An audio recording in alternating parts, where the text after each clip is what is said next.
শুভ সকাল। তো দেখো আমি আড়তে থেকে নানা রকমের মাছ নিয়ে এসেছি। এটা অনেক নানা রকমের মাছ নিয়ে এসেছি, দেখতে পাচ্ছ। তাই এগুলো আমি ভালো করে কেটে ধুয়ে তোমাদের রান্নার রেসিপি দেখাবো। তো আমি বটি নিয়ে বসছি। তো দেখো সব মাছ কাটা হয়ে গেছে, আর পরিষ্কার করে ধোবো, ধুয়ে তোমাদের রান্নার রেসিপি আমি দেখাবো। নানা রকম মাছ আছে,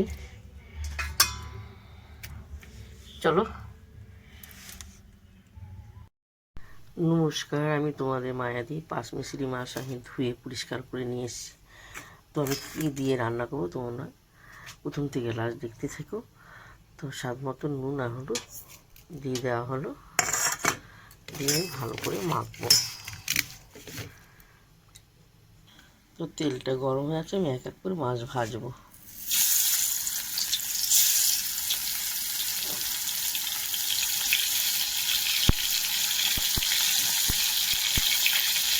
সব মাছ এক এক করে ভাজবো।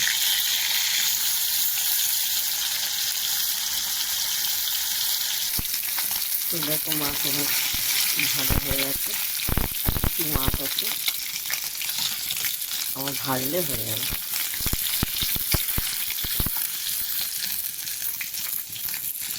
নানা রকম পাঁচমিশালি মাছ। তো সব মাছ ভাজা হয়ে গেছে। এরপর আমি পরিমাণে তেল দেবো।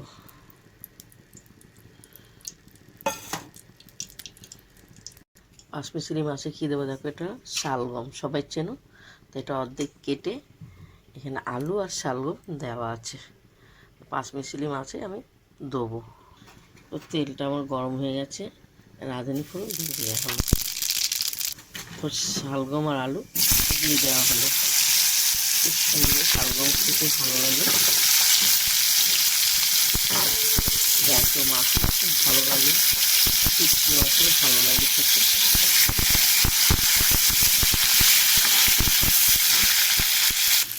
তো আলু শালগম ভাজা হয়ে গেছে। স্বাদ মতন নুন, হলুদ, জিরে, কাঁচা লঙ্কা, আদা বাটা দিয়ে দেওয়া হলো। তো টমেটো কাটা আছে দিয়ে দেওয়া হলো।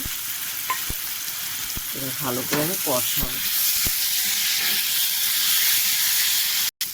তো আমার কষানো হয়ে গেছে ভালো করে। যত কষাবে তত তরকারিটা খুব সুন্দর খেতে হয়। তো আমি এবার জল দিয়ে দিলাম।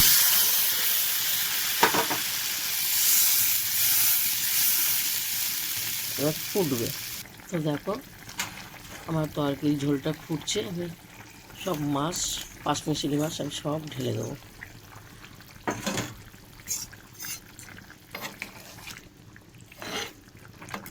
শালগম দিয়ে,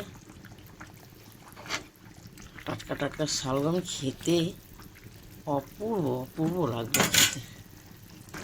তো দেখো আমি উপরে এবার ধনে পাতা ছিটিয়ে দেওয়া হবে। পরিমাণে আর একটু ঝোল টানাতে হবে। তো আমার তরকারিটা হয়ে গেছে, এরপর আমি নামাবো।